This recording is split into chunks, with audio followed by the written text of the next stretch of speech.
Hai Sobat Pintar, semangat pagi. Jumpa kembali bersama Bu Guru di YouTube channel Guru Mandiri. Assalamualaikum warahmatullahi wabarakatuh. Sobat Pintar semua, apa kabarnya kalian pagi hari ini? Guru selalu doakan agar kalian senantiasa dalam keadaan sehat walafiat ya. Pagi ini Bu Guru akan menyampaikan materi pelajaran untuk kelas 6, tema 2, subtema 3, bersatu kita teguh, pembelajaran ke-1. Namun sebelum kita mulai, marilah kita awali pelajaran kita pagi ini dengan pembacaan doa terlebih dahulu.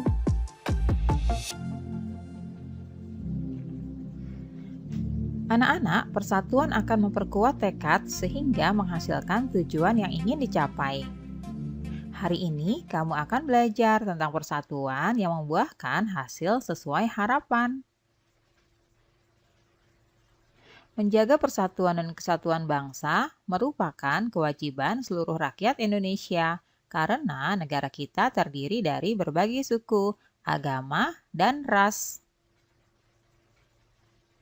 Sebagai pelajar, kamu dapat bersatu dalam diskusi saat belajar di dalam kelas. Persatuan yang memperteguh tekad dalam mencapai tujuan telah dicontohkan oleh para pejuang. Proklamasi Indonesia sebagai tonggak kemerdekaan Indonesia merupakan wujud dari persatuan bangsa Indonesia. Kemerdekaan Indonesia dicapai setelah melalui perjalanan panjang para pejuang bangsa melawan penjajah. Persatuan yang kuat memperteguh tekad mereka untuk mewujudkan negara yang berdaulat, adil, dan makmur. Keteguhan hati dalam mewujudkan persatuan dapat dicontoh dari seorang pemuda di masa proklamasi kemerdekaan. Nah, berikut ini naskah proklamasi tulisan tangan Insinyur Soekarno. Selanjutnya, ini adalah naskah proklamasi yang sudah diketik oleh Sayuti Melik. Nah, di sini ada seorang tokoh pemuda bernama BM Diah. Siapakah BM Diah? Yuk kita cari tahu. BM Diah dan naskah asli proklamasi. Teks proklamasi awalnya ditulis tangan oleh Soekarno, kemudian diketik oleh Sayuti Melik agar terlihat rapi. Teks asli tersebut kemudian dibuang ke tempat sampah. Salah seorang pemuda yang ikut hadir pada saat persiapan proklamasi kemerdekaan adalah BM Diah. Ia mengambil naskah asli dari tong sampah dan disimpannya. Ia menilai bahwa teks tersebut memiliki sejarah tinggi. Naskah asli yang disimpan BM Diah selama 46 tahun, 9 bulan, 19 hari, kemudian dikembalikan kepada bangsa Indonesia. Dia membawa naskah asli proklamasi kemerdekaan RI pada Selasa pagi 19 Mei 1992 pukul 10:30 dan menyerahkannya kepada Presiden Soeharto. Naskah itu kemudian disimpan oleh Arsip Nasional atas anjuran Soeharto.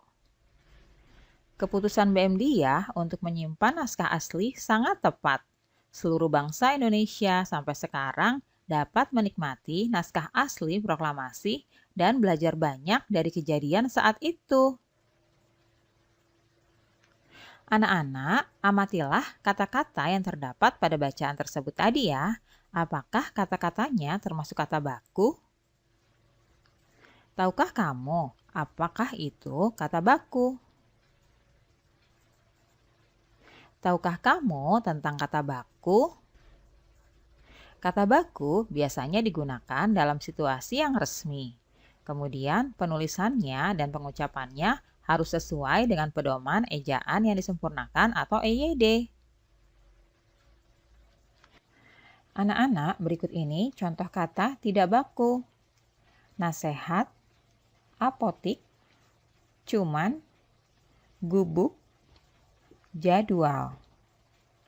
Nah, ini kata tidak baku ya. Selanjutnya, ini adalah contoh kata baku. Di antaranya nasihat, apotek, cuma, gubuk, dan jadwal. Ini adalah contoh kata-kata yang baku. Nah, kalian lihat perbedaannya ya. Yang harus kalian gunakan adalah kata-kata yang baku, seperti yang nampak pada tabel sebelah kanan ini. Selanjutnya, anak-anak, bacalah teks sekali lagi, lalu temukan informasi penting dan tulis pada peta pikiran seperti berikut ini. Lalu, kembangkan informasimu dengan memperhatikan kata-kata baku. Kita akan tuliskan judulnya di sini ya, BM Diah dan naskah asli proklamasi. Kita akan jabarkan dengan menggunakan beberapa kata tanya, yaitu yang pertama, apa?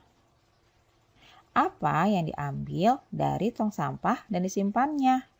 Yang diambil adalah naskah asli proklamasi kemerdekaan Indonesia. Pertanyaan kedua, mengapa? Mengapa BM Diah mengambil naskah asli dari tong sampah tersebut dan menyimpannya? Karena ia menilai bahwa naskah tersebut memiliki sejarah tinggi. Pertanyaan selanjutnya, siapa? Siapakah yang mengambil naskah asli dari tong sampah dan menyimpannya? Yaitu BM Diah. Pertanyaan selanjutnya, bagaimana? Bagaimana keputusan BM Diah untuk menyimpan naskah tersebut sangat tepat? Karena dengan tindakan tersebut, seluruh bangsa Indonesia sampai sekarang dapat menikmati naskah asli proklamasi dan belajar banyak dari kejadian saat itu. Pertanyaan berikutnya, kapan? Kapankah BM Diah membawa naskah asli proklamasi kemerdekaan Republik Indonesia dan menyerahkannya melalui Presiden Soeharto? Yaitu pada Selasa pagi tanggal 19 Mei 1992 pukul 10:30. Selanjutnya, di mana? Di manakah naskah itu kemudian disimpan? Naskah disimpan oleh Arsip Nasional atas anjuran Soeharto. Nah, anak-anak, kalian sudah membuat informasi-informasi penting yang dapat kalian tuliskan di buku latihan kalian masing-masing ya, terkait dengan bacaan yang sudah kalian baca tadi. Hari libur, Dayu dan teman-temannya berjalan mengelilingi perumahan. Mereka melihat sekelompok orang sedang menanam pohon di lingkungannya. Banyak tanaman yang harus mereka tanam. Dalam waktu singkat, seluruhnya tertanam dengan rapi. Dayu dan teman-temannya kagum dengan warga tersebut. Mereka bersatu menjaga lingkungan dengan menanam pohon. Anak-anak, tanaman sangat berguna bagi kehidupan manusia. Salah satunya adalah untuk membersihkan udara. Banyak penduduk Indonesia memanfaatkan tanaman sebagai pagar. Berikut adalah salah satu contohnya. Anak-anak, silakan bacalah teks berikut ini dalam hati. Beluntas adalah tumbuhan semak, berusuk halus dan berbulu banyak. Beluntas dapat tumbuh di daerah kering, tanah keras, dan berbatu. Tingginya bisa mencapai 3 meter. Dengan habitat dan ciri fisiknya tersebut, beluntas banyak dimanfaatkan sebagai tanaman pagar. Banyak rumah-rumah menggunakan beluntas sebagai pagar hidup.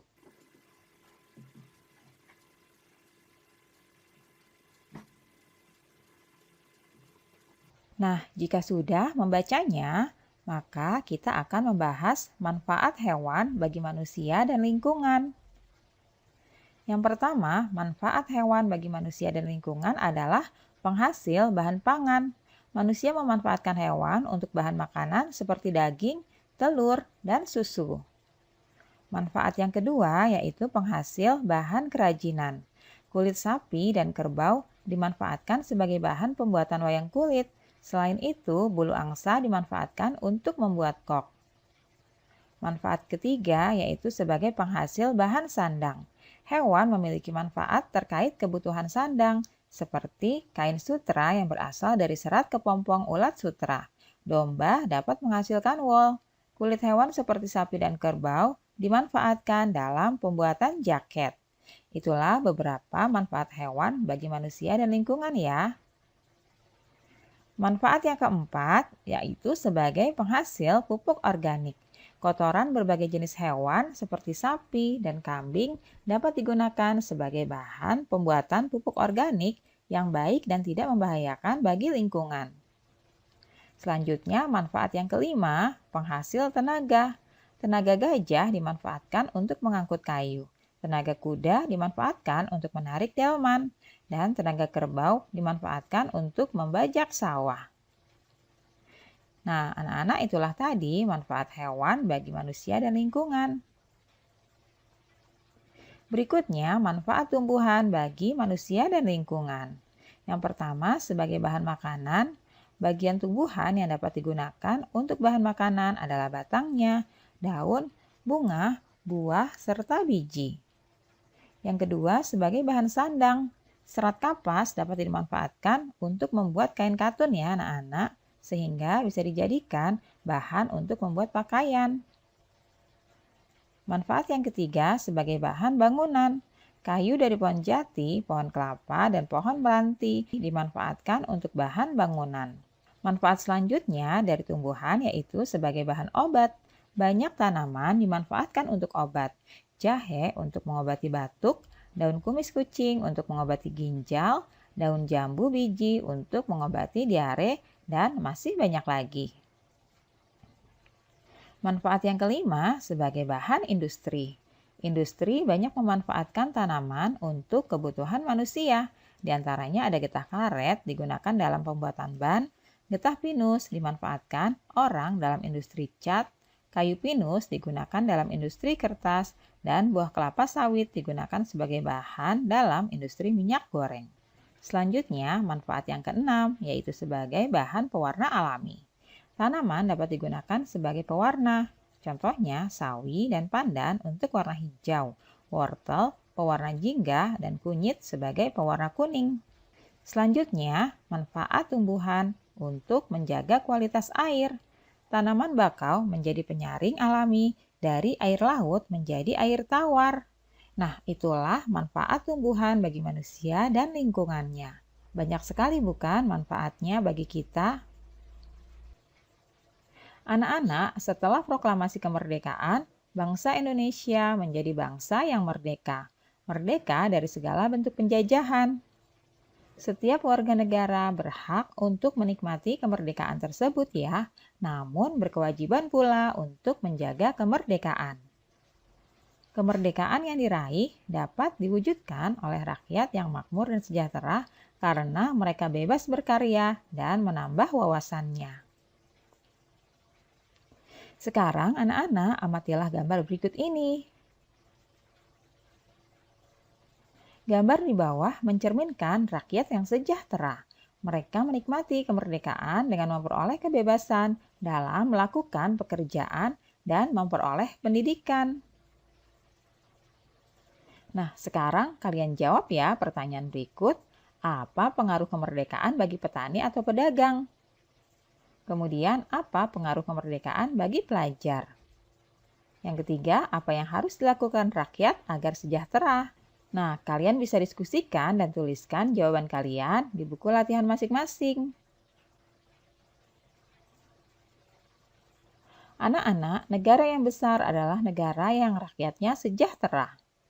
Agar sejahtera, kita wajib bahu-membahu melaksanakan kewajiban kita agar tujuan tercapai. Negara yang sejahtera dapat terwujud apabila rakyatnya bersatu, bekerja keras mencapai tujuan. Nah, anak-anak, demikianlah pembelajaran kita pada pagi hari ini. Terima kasih sudah menyaksikan video ini ya. Semoga bermanfaat. Sampai jumpa lagi pada video pembelajaran selanjutnya. Salam sehat dan tetap semangat. Wassalamualaikum warahmatullahi wabarakatuh.